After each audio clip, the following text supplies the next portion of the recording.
ಸ್ವಾಗತ. ನಾನು ಸುರಭಿ ರಾಜೇಂದ್ರ. ಸುದ್ದಿಗೂ ಮುಂಚೆ ಈ ಕ್ಷಣದ ಹೆಡ್ಲೈನ್ಸ್.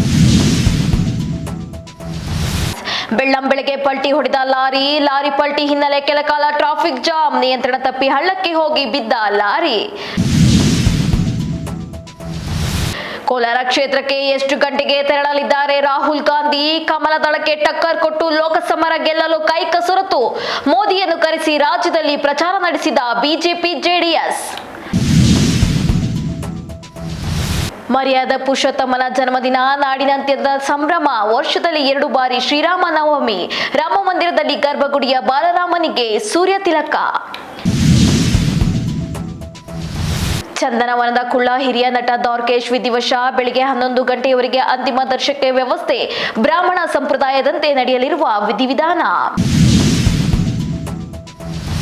ಕಿತ್ತೂರು ತಾಲೂಕಿನ ತಿಮ್ಮಾಪುರ ಗ್ರಾಮದ ಬಳಿ ದುರ್ಘಟನೆ. ಹುಬ್ಬಳ್ಳಿಯಿಂದ ಬೆಳಗಾವಿಗೆ ಬರುತ್ತಿದ್ದ ರಾಜಹಂಸ ಬಸ್.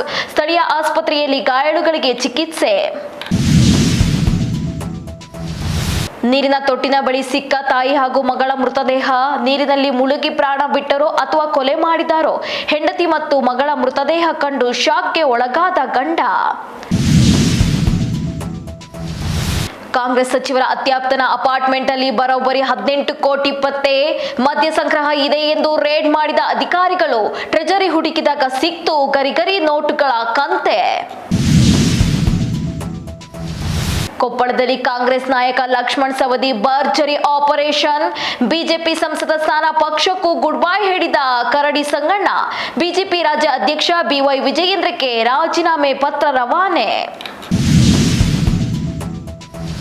ಪಾರ್ಕಿನ್ಸನ್ ಪ್ಲಸ್ ಸಿಂಡ್ರೋಮ್ನಿಂದ ಬಳಲುತ್ತಿದ್ದ 65 ವರ್ಷದ ಫ್ರಾನ್ಸ್ ಮಹಿಳೆ. ಆಫ್ರಿಕಾ, ಇಂಗ್ಲೆಂಡ್ ಮತ್ತು ಪ್ಯಾರಿಸ್ನಲ್ಲಿಯೂ ಸಿಗದ ಚಿಕಿತ್ಸೆ ಬೆಂಗಳೂರಿನಲ್ಲಿ ಲಭ್ಯ. ಡಾಕ್ಟರ್ ಗುರುಪ್ರಸಾದ್ ಹೊಸೂರ್ಕರ್ ಅವರ ತಂಡದಿಂದ ಈ ಅಪರೂಪದ ಚಿಕಿತ್ಸೆ. 3 ಬಾರಿ ಪರೀಕ್ಷೆ ಬರೆದು ವಿಫಲರಾಗಿದ್ದ ವಿಜೇತ ಹೊಸಮನಿ. ಕೋಚಿಂಗ್ ಪಡೆಯದೆ ಎಕ್ಸಾಮ್ಗೆ ಓದಿ ಪರೀಕ್ಷೆ ಪಾಸಾದ LLB ಪದವೀಧರೆ. ಯೂಟ್ಯೂಬ್ ಸಹಾಯ, ಸ್ನೇಹಿತ ಮಾರ್ಗದರ್ಶನದಲ್ಲಿ ಪರೀಕ್ಷೆ ಬರೆದ ಹುಬ್ಬಳ್ಳಿಯ ಕುವರಿ. ಇದಿಷ್ಟಾಗಿತ್ತು ಈ ಹೊತ್ತಿನ ಅಪ್ಡೇಟ್ಸ್. ಮತ್ತಷ್ಟು ಮಾಹಿತಿಗಾಗಿ ನೋಡ್ತಾ ಇರಿ ನಮ್ಮ ವಿಜಯ ನ್ಯೂಸ್. ಭರವಸೆಯೇ ಬದುಕಿನ ವಿಜಯ. ನೀವು ನೋಡ್ತಾ ಇದ್ದೀರಾ ನಮ್ಮ ವಿಜಯ ನ್ಯೂಸ್. ಭರವಸೆ ಬದುಕಿನ ವಿಜಯ.